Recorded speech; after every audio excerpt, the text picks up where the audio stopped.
Hi, you might have noticed one new section 194K is being shown in the form 26 years and some amount of TDS is reflected.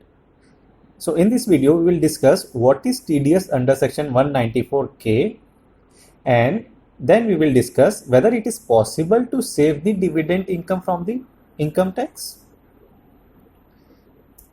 So first we will understand what is section 194K.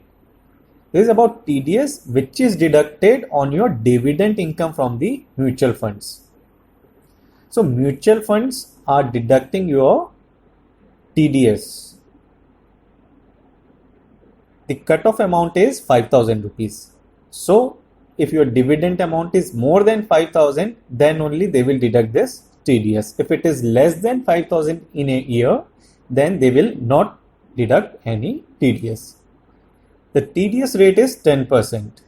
However, for the 2020-21 rate was 7.5%. Due to COVID, the government has given relief. Why the TDS is now being deducted from this dividend? Earlier, the mutual fund companies were paying taxes on behalf of unit holders, which was known as dividend distribution tax. So whatever amount you were getting were already taxed and being paid by the mutual fund companies. But from 1st April 2020, government has again shifted this responsibility to the unit holders. So ask your mutual fund company to share all the details about your dividend income and also to give the TDS confirmation in form 16A. This is known as TDS certificate also. Next, we will discuss what is the tax rate on dividend.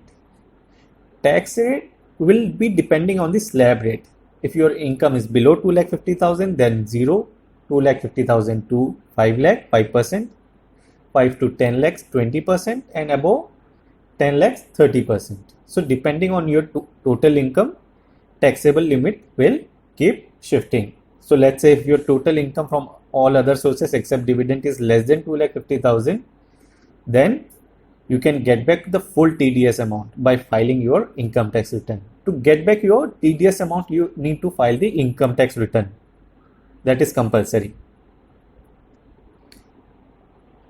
Where we need to show this dividend amount in the ITR, we need to show the dividend in the income from other sources. Under that dividend gross, we need to show under income from other sources. And TDS, we need to show under this table details of tax deducted at source. By the information given in form 16A, you can fill this. It's a simple 10 number of your mutual fund companies and the amount of income you are getting and the corresponding TDS amount. Now, how we can save the dividend income from TDS? First, if your income is below 2,50,000, then always fill the form 15G or H. 15G is for the person who is below 60 and H is for the person who is more than 60 years old. Filing 15G and H, then the mutual fund company will not deduct TDS amount. What does this form says? That your income is below 2,50,000. So please don't deduct TDS as you do not have any tax liability. This is the first option to save your dividend income from TDS. Second thing what you can do is you can ask your family member to buy the mutual funds instead of you, right? You can invest somewhere else where TDS is not getting deducted. So you can buy mutual fund through your family members. So everyone's dividend amount is less than 5,000, then there will be no TDS. The third way we can save dividend income from TDS is by investing in the reinvestment scheme.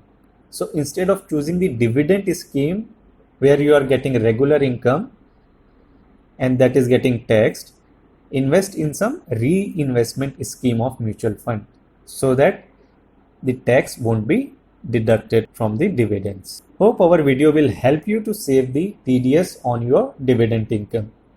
Thank you.